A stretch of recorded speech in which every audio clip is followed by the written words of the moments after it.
Welcome to our channel. Today we how to connect with M1 Finance, quick tutorial step by step clearly.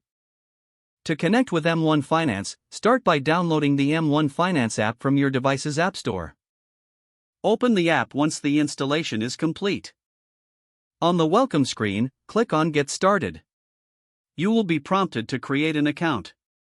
Enter your email address and create a secure password.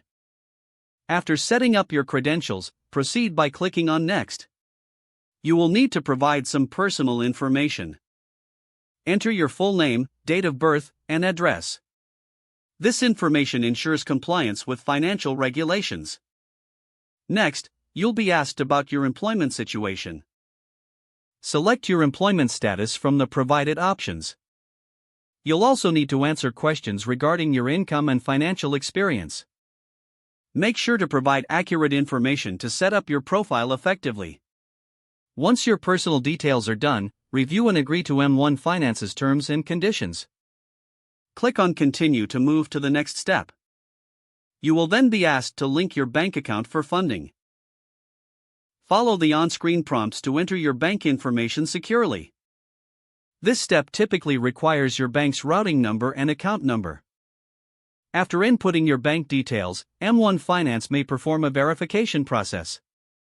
You might see a small test deposit made to your account. Check your bank account for the deposit to confirm your linkage. Once verified, return to the app and confirm the transaction. Next, you will need to choose your investment preferences. Select from various investment options based on your financial goals. M1 Finance allows you to customize your portfolio or choose pre-built ones. After selecting your investments, review your choices. Once satisfied, confirm your portfolio to finalize the setup. You are now connected with M1 Finance. Explore the app features to take full advantage of your investment journey. If the page does not load, refresh the browser or try again in a private or incognito window. Don't forget to like this video and subscribe to our channel for more step-by-step tech guides.